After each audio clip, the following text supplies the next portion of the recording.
I guess Palsteron here, and today let's talk about the biggest winners and biggest losers in patch 0.4. So we've just had the big reveal of the Druid and the Fate of the Vaal expansion for Path of Exile 2, and I gotta say a lot of the things that I was expecting were not in there, and a lot of things that I didn't expect were in there. And going into this video, I want to make one thing clear. If you came for an Endgame rework, then this will not be the patch for you. They kind of talked about doing that in 0.5 because they didn't get it to finish, but once you look at it more through the lens of a balance patch, it makes a little bit more sense. And by that I mean there's a lot to get through in the patch notes, and whether that is going to be extremely impactful is one thing, but it's definitely a lot of things. And we'll go over some of those buffs and some of those nerfs in this video and yeah, try to make sense of them. Starting with the probably biggest winner, which is the Rhoa mount. Not necessarily because it got really buffed in a meaningful way, got taken away some movement speed. You now don't have to scale any more reduced penalty. You now just get it, sure.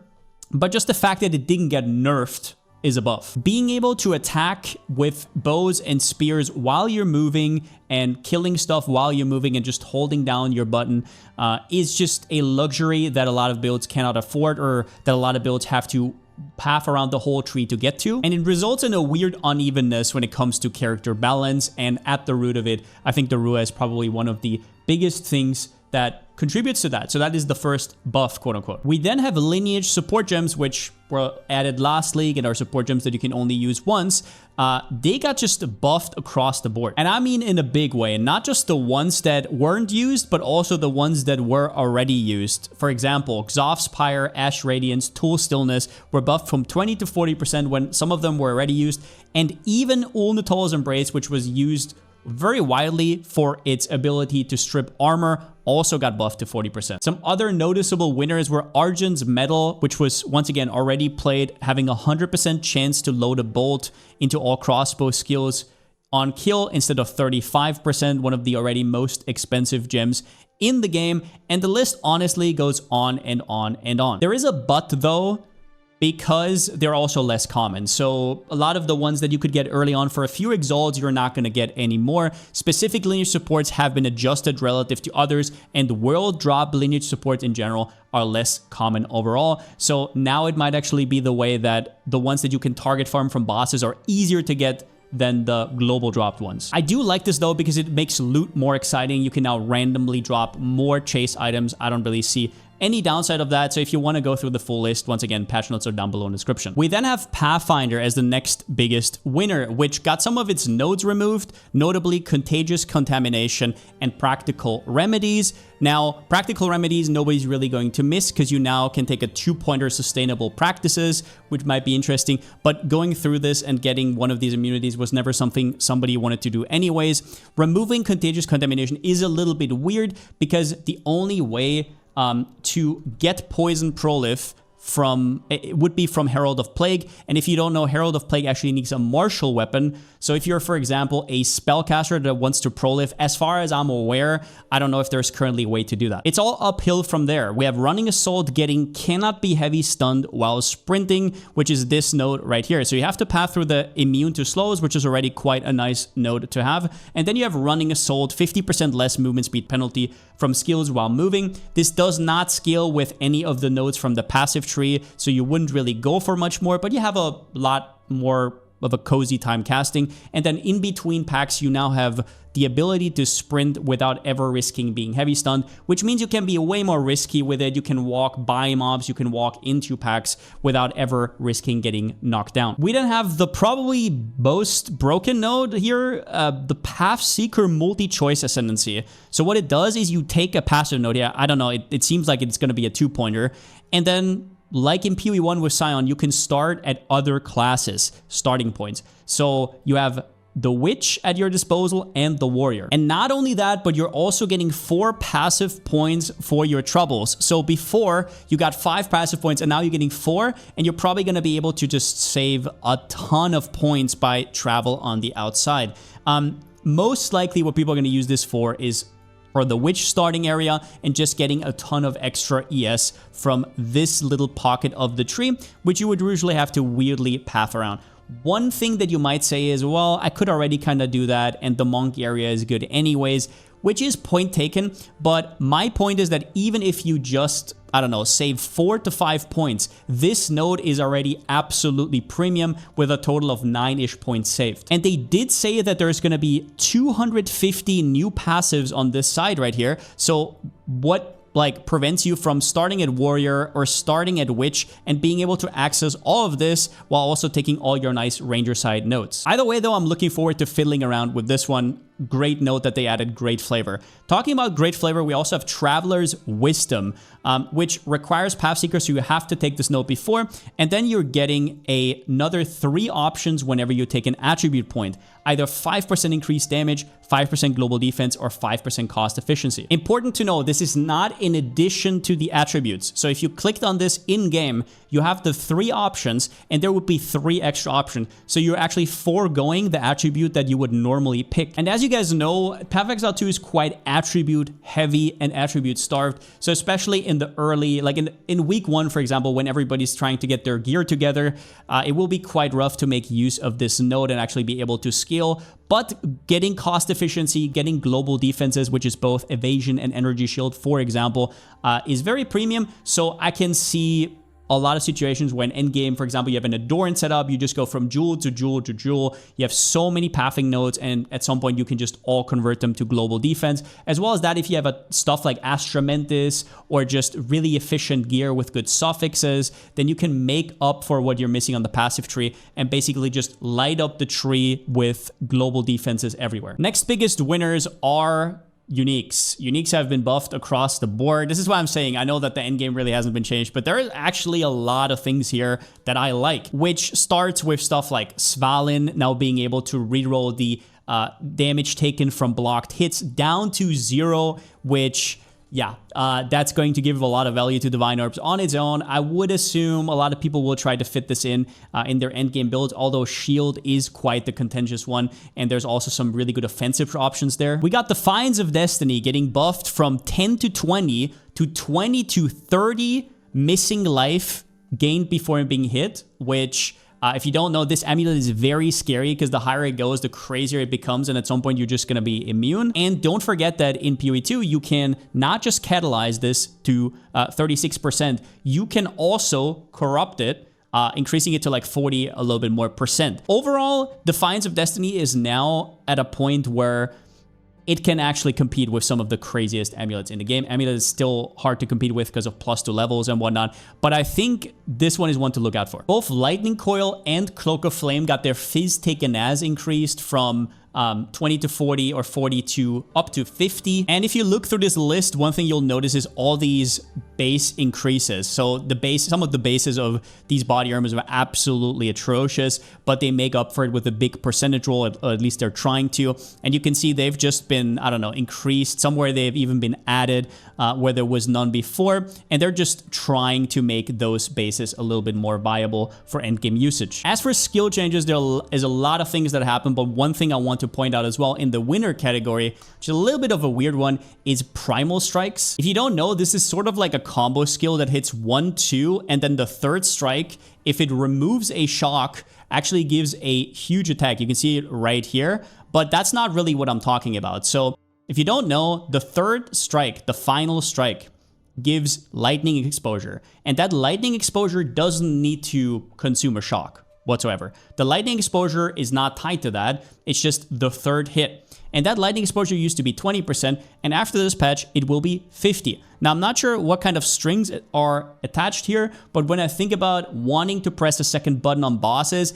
that's something I would be looking towards. 50% is quite a bit. Do note, though, that this is a melee spear skill, and are you actually going to want to use your offhand for that? Or are you already a spear skill? I'm not really sure, but regardless, a 50% exposure is nothing to scoff at. Talking about the biggest losers, we have to start off with endgame. A lot of people wanted to see a new reworked endgame. One thing I said before the patch started is, I hope that when I see the reveal and I see the Atlas for the first time, I won't even know what I'm looking at. Which, yeah, didn't happen. And I don't really know what to say about it. It is the thing I hate the most about Path of Exile 2. I don't have a particular issue with a lot of the balance stuff going around right now, and they just focused the patch notes almost only on number changes.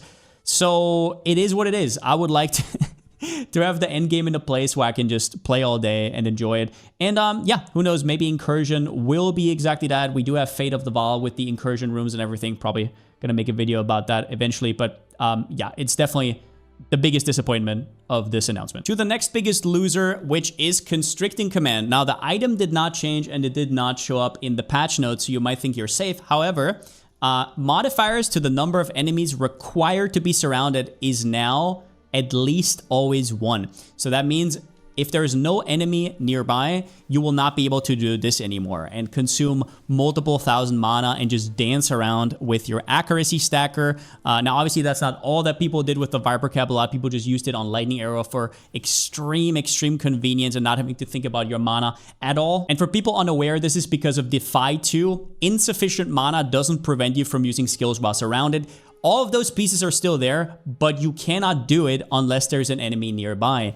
And that is just not always the case. And if you can't use this for travel, then why do it to begin with? And for a lot of like Lightning Arrow builds, what you wanted to do is just never let go of your button, right? You're just rowing, you're attacking while rowing, and even if you don't hit anything, it doesn't matter. You're just perma on 0 mana, but you can keep spamming. And not only that, but they also removed Walker of the Wilds. The keystone over here that makes it so your Mana Leech also works with elemental damage is now gonzo, just completely removed, and there is only a support gem, a Lineage Support gem, that will come in its place. But that means you now have to give up one of your links, which could be a lot more damage, which is a big deal, especially for a lot of monk builds.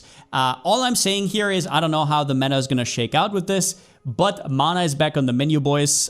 Think about it when you're creating your builds. Next biggest loser are the monsters we met along the way. According to Mark, we're gonna get up to 40% less monster density. According to their testing, they made it so at the start of maps, you're gonna have less monsters. Makes sense, right? And they planned to ramp it up over time, up to tier 16s.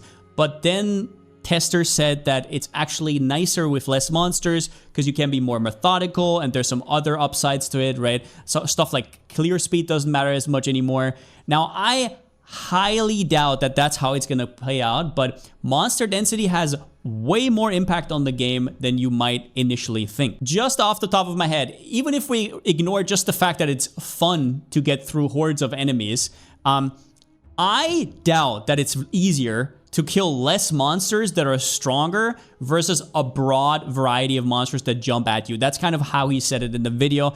I highly doubt that this is how it's actually going to play out.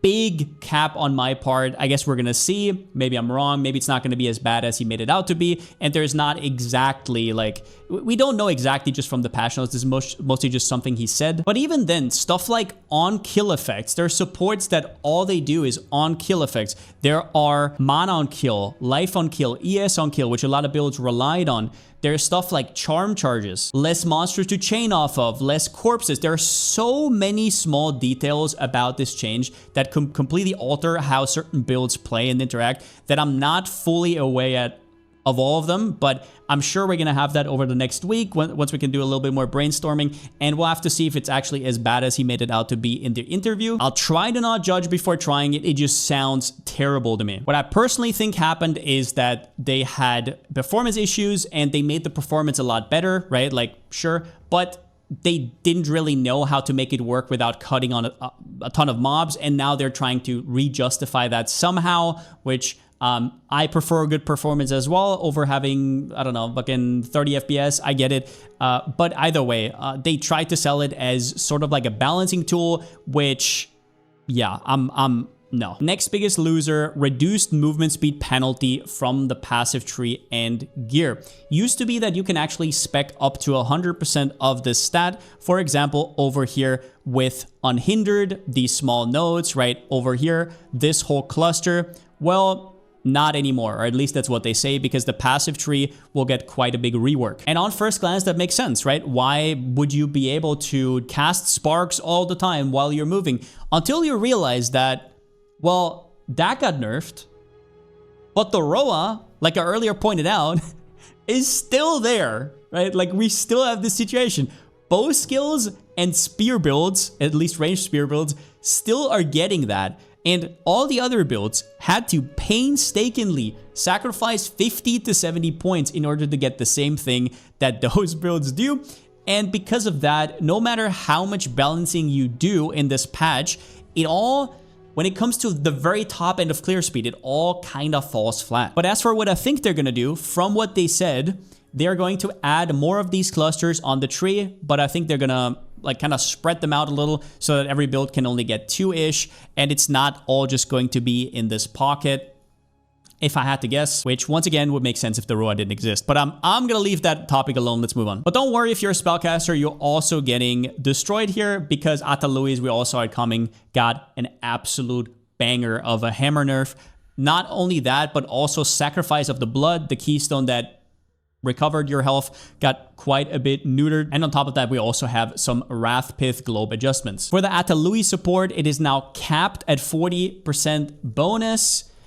For the Sacrifice of the Blood keystone, you not only get 1 life regen per 16 in the past 4 seconds, instead of 1 per 8 in the last 8 seconds, so a double nerf, which means your infinite payoff is gone, and you're gonna get like a fourth of the life regen you got before, and it has less life cost to ramp up.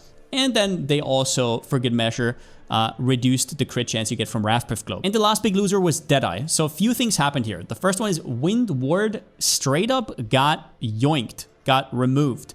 You don't get the 30% less damage taken per Tailwind anymore, which is rough against dots, which you just had free protections against. And then Tailwind, which got slightly changed. Now, this is not the worst nerf in the world.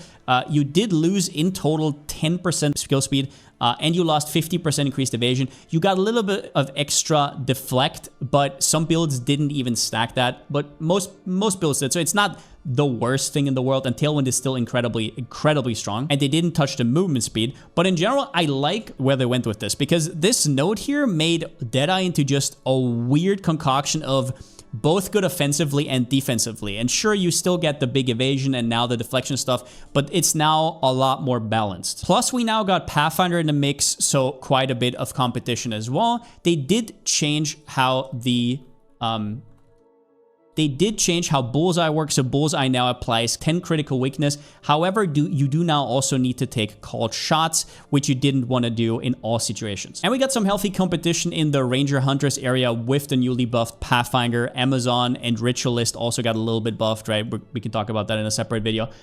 But I think it's a lot more up in the air. You still get the 10% movement speed, which is hard to replace, I understand, but you now have options. And yeah, there's a lot more smaller things. For example, certain runes, which are now called augments, you can only use once. There are no significant Atlas changes, which I think is an L. The Nova projectile support doesn't have 4 projectiles anymore, but also lost its less damage multiplier.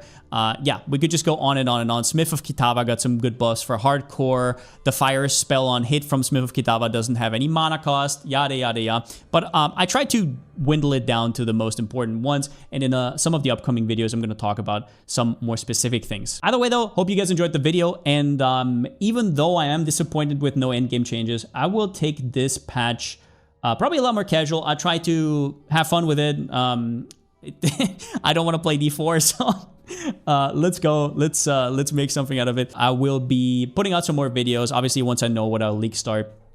I'm still waiting for some of the Druid Ascendancies. There were the leaks, but I want to wait because GDG said there's still updates coming.